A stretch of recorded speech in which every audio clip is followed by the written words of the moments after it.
Scary mysteries, twisted news. S.O.S. on sand saves stranded Marines, and China's underground city built by hand. For this week's episode, we'll dig into the baffling news of a real-life castaway survival story and the disturbing account of how and why the Chinese people built an underground city as large as the one above it. Get ready for scary mysteries, twisted news. Number 1. S.O.S. on sand saves stranded Marines. With all the crazy things happening in the world right now, sometimes we can't help but wish for a moment when we'd be transported onto a very remote island surrounded by nothing but the vast ocean and where no one could easily reach us. While it may seem like a great thought to some people, if there's anything the 2000 Tom Hanks movie Castaway taught us, it's the fact that being washed up in a deserted place is no walk in the park, or in that case, a stroll on the beach. Being away from loved ones and devoid of the conveniences that our normal lives would offer would surely be a nightmare for some of us. And this is exactly the kind of situation that our first strange news story features today. Earlier this August, headlines from around the world were emblazoned with the terrific news about the rescue of 3 men who were stranded right in the middle of the Pacific. The 3 Marines had set out from Palawat Atoll, a municipality of Chuuk State in the Federated States of Micronesia. They were aboard a 23-foot boat cruising a 26-mile route from their place of origin to Palawat Atoll, a rather distant neighboring reef island. Due to unknown circumstances, the trio sailed off course. When their sea vessel ran out of fuel, they were forced to drop anchor on a tiny, uninhabited piece of land called the Picolot Island, which is also part of Micronesia. The stranded men, whose names have yet to be disclosed, spent more than a couple of days on the deserted island, where they fended for themselves against the oftentimes harsh tropical climate. Coastal authorities from the U.S. territory of Guam were the first to raise the alarm when the men failed to complete their journey. Like a stroke of luck, though, it so happened that the Australian landing ship, Her Majesty's Australian Ship, or HMAS Canberra, was cruising the route between Australia and Hawaii when it received a distress call. Canberra heeded that call and almost immediately began combing the area from which the 3 men were believed to be lost. It was the U.S. Air Force KC-135 tanker operating out of Andersen Air Force Base on Guam that first spotted the 3 stranded Marines. In a social media post, the pilot of the refueling aircraft, Lieutenant Colonel Jason Palmera-Yen, revealed the thing that greatly helped in their rescue operation. He said that as they were about to avert a stormy route, they spotted a tiny island. They decided to check on it, and that's when they saw a huge SOS sign written along the island's beachfront. Beside the sign was a blue and white sea vessel. They called in right away for the Australian Navy to send reconnaissance helicopters to immediately deliver aid, food, and water to the men. Upon landing, the Australian troops of the recon unit went to confirm the identities of the men, after which they conducted physical examinations to check if they incurred any injuries. The Marines, meanwhile, were given a 2-way radio for them to use in communication with a Micronesian patrol vessel who was then monitoring their condition.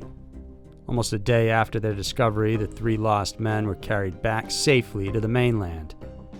Writing SOS in the sand has proved to be very helpful to travelers and seafarers alike who got stranded at sea. Just 4 years ago, a group of sailors were stranded on a tiny island, also in Micronesia, from which they were rescued after writing a huge help sign in the sand. A year after that incident, 2 Marines went missing for more than a week and were also found stranded in an island somewhere in Micronesia. Like what the survivors did in this story, this couple also scribbled a big SOS in the sand, and it ultimately saved their lives. Number 2. China's creepy underground city. Strolling the streets, taking a turn at every nook, gazing at skyscrapers and counting the passing cars are just but a few great ways to feel the pulse of a big city. However, as you walk through and admire the buzzing life of any metropolitan city, does it ever come across your mind about what's going on down below the concrete you're stepping on? In the city of Beijing, China, there actually exists an entirely strange world buried somewhere deep below its sprawling mega metropolitan area. Its hidden existence continues to boggle the minds of the outsiders. One couldn't help but wonder what kind of life these dwellers lead down there. The underground city complex in question, called Dixia Cheng, or the Dungeon, boasts the kind of history that is less than spectacular, but a little more creepy. It is said that out of the more than 21 million people living in Beijing, close to 1 million of them live in these underground tunnels that extend up to 3 stories below the ground. Although there is yet no official disclosure with regards to the size of the underground complex, many believe that it could span to more than 32 square miles. Its vast network is also said to be connected to all of the city's major government buildings above. While unconfirmed, records suggest that there could have been as much as 900 entrances leading into the complex. Most dwellers in the dungeon are low-income workers, known as the people of the Rat Tribe. These are the individuals who seek their fortune in the main city but can't afford the high residential costs above ground. And while many people see the dungeon as a viable alternative to those looking for shelter in the city, its history suggests that the original purpose of its existence has a scary implication. During the Cold War, tension between China and its neighbor Russia grew. Things got even more wary in 1969 with the Sino-Soviet border conflict that was instigated by an undeclared military skirmish. The incident tested the will of both countries to stand down in the face of aggression.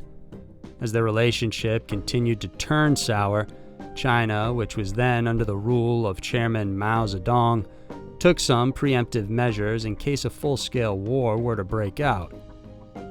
In his statement, Zedong said, "Dig deep tunnels, store food, and prepare for war." Close to 500,000 civilians in Beijing quickly responded and carried out the chairman's contingency plan. The people labored for 4 long months straight, using nothing but their hands for digging.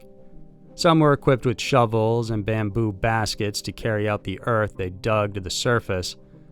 Some rumors even suggest that the extent of hard manual labor could have claimed some lives, much like the construction of the Great Wall of China, where as many as 400,000 people died and were buried right within the wall itself.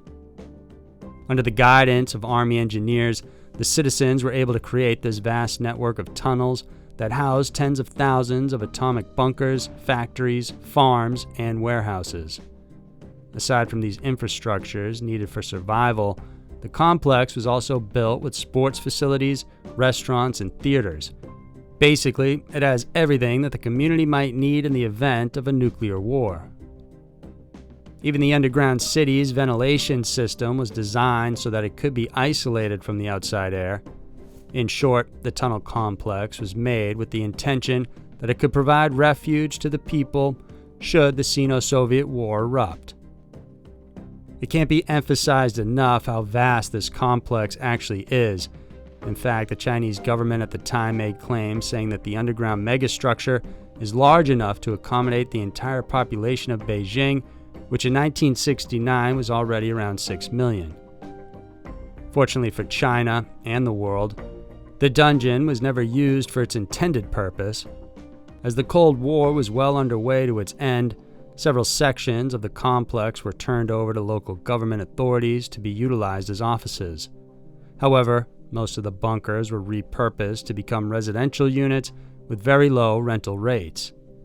Some residents lived in the dungeon for decades, while most just passed through, staying only until they were capable enough to afford a place above ground. As one might expect, the living conditions in the tunnel are far from being considered to be comfortable. Cramped, dark, and damp, a lot of residents are constantly dealing with illnesses. In 2010, Beijing authorities decided to foreclose a huge part of the subterranean shelter. It was inevitably met with protest, as most residents still have nowhere else to go above ground. Despite temporarily suspending the eviction plans, the people of the rat tribe are still wary of their uncertain future. As such, some locals are reportedly collaborating with artists and designers to transform the tunnels into a vibrant space more conducive for living. So there were two of the most shocking and intriguing stories around. The world can be a crazy place, and Twisted News is always sure to show you why. Please remember to subscribe to our channel if you liked watching this video. We have new ones coming out every Wednesday and Saturday for you guys to check out. Thanks for tuning in, and I'll see you soon.